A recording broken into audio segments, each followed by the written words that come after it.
Voter మహాశైలందరికీ నమస్కారం. రేపు 13వ తారీఖున మనకి ఎన్నికలు జరుగుతున్నాయి.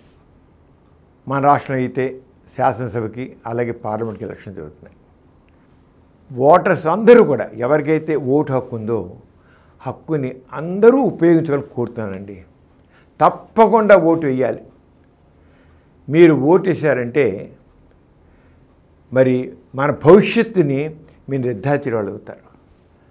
మీ ఒక్క భవిష్యత్తే కాదు, దేశ భవిష్యత్తు కూడా కావాలి. ఎందుకంటే ఈ ఎలక్షన్స్ అనేవి మన దేశ భవిష్యత్తుని, మన అందరి భవిష్యత్తుని నిర్ధారిస్తాయి. మనం ఎన్నుకునే ప్రతినిధులు బట్టి ఉంటుంది. అంచేత మీ భవిష్యత్తు ఎలా ఉండాలి, మీరు ఏం కోరుకుంటున్నారు, అలాగే దేశ భవిష్యత్తు ఎలా ఉండాలనుకుంటున్నారు, అది ఆలోచించాలి. ఊరికినే ఈ ఓటు దేశ కా పర్వ్ అనేది చునావ్ కా పర్వ్ దేశ కా పర్వ్ అని అంటే ఏదో ఎన్నికల పండగ అంచేత దేశానికి గర్వకారణంగా మన ఎన్నికలు జరుగుతున్నాయని అలా కాదండి. ఎందుకంటే మీరు ఎప్పుడైతే ఓటు వేస్తున్నారో, ఓటు వేయడం బాధ్యతగా ఫీల్ అవుతారో భవిష్యత్తు గురించి కూడా ఆలోచిస్తారు మీరు. అంచేత ఓటు వేయడం అంటే మన బాధ్యతని అలాగే భవిష్యత్తుని మనం గుర్తించి వేస్తున్నాం అన్నమాట. మనం అంటే మన ఒక్క వ్యక్తిగతంగానే కాదు, దేశ భవిష్యత్తు మన గురించే కదా, దేశం గురించి కూడా ఆలోచించాలి. ఎందుకంటే దేశ అభివృద్ధి చెందితేనే మన అభివృద్ధి చెందుతాం.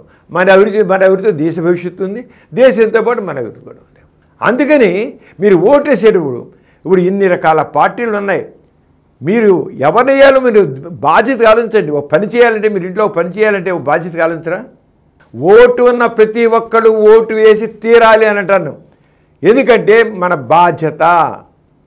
కానీ చూస్తున్నాం కదా, నిర్లిప్తత, నిర్లక్ష్యం. ఏం చేస్తుంది రే, మనకేం చేయట్లే కదా, ఓటు వేసినట్టే అయిపోయినట్టే. మన బతుకులు ఇలాగే ఉన్నాయి. ఎవడు మన బతుకులు బాగుంటే మన బతుకు మనమే బాగుపరుచుకోవాలి, ఇంకోటి చేసేది ఏముంది అని అనుకుంటున్నాం మనం. తప్పు, చాలా తప్పు. అలా కాదు. మీరందరూ ఏంటి, ఈ దేశం కోసం, ఈ ప్రజల కోసం మీరు ఉన్నారని మీ యొక్క ప్రతినిధులని మీరు నిలదీసేంటే హక్కు మీకు వస్తుంది. అంచేత ఓటు వేయడం అంటే ఏదో సరదాగా ఓటు వేయడం కాదు, ఏదో పండగ, ఈ ప్రజాస్వామ్య పండగ అంచేత చేద్దాం కాదు. మన భవిష్యత్తుని గుర్తించుకున్నాం, మన బాధ్యతని గుర్తిస్తున్నాం. ఓటు వేయడం అంటే మన బాధ్యత. ఏ రకం బాధ్యత? ఈ దేశాన్ని ఎలా తీర్చిదిద్దాలి, మన భవిష్యత్తు ఎలా ఉండాలి అని బాధ్యత ఆలోచించడం. ఎందుకు ఇంత స్పష్టంగా చెప్తుందంటే, పల్లెటూళ్ళు అయితే పర్వాలా 80%, 80%, 90% కూడా ఓటేస్తున్నారు.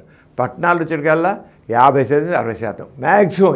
అది విశాఖపట్నం తీసుకోండి, విజయవాడ తీసుకోండి, తిరుపతి తీసుకోండి, 50%, 60%. ఏంటిది?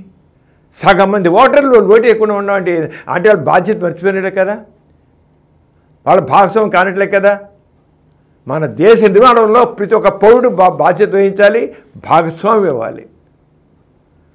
అందుకోసం చెప్పిన ప్రతి ఒక్కరు మన దేశంలోనే నిర్లక్ష్యం.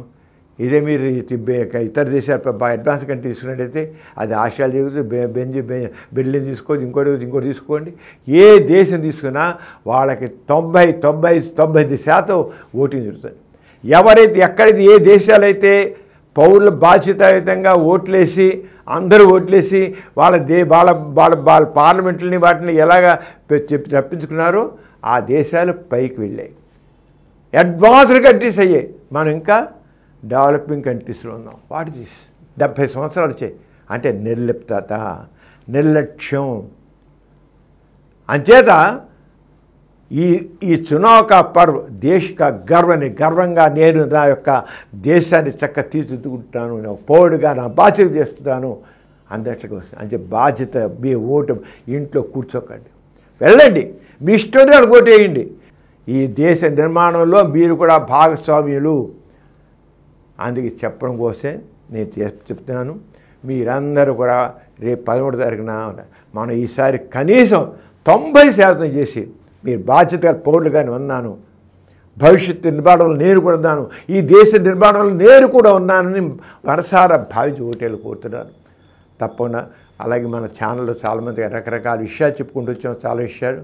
ఆయన చేత మీరు అందరూ చూడండి, ఇంకా చాలా చెప్తున్నాం. ఈ 2 రోజుల్లో మీకు ఎన్నో విషయాలు మన ఛానల్స్ చెప్తున్నాం. మీరు అందరూ చదవండి, చూడండి, అవన్నీ వినండి, మీ బాధ్యత గుర్తించండి, తప్పకుండా ఓటు వేయండి, ఇతరుల చేత ఓటు వేయించండి. అది మా చెబుతున్నాను. మీరు వేయండి, వేయించండి. మీరు వేయలేదంటే మీ బాధ్యతని మీరు విస్మరించినట్ల లెక్క, మీరు ఫెయిల్ అయిన లెక్క దేశ భవిష్యత్తు విషయంలో.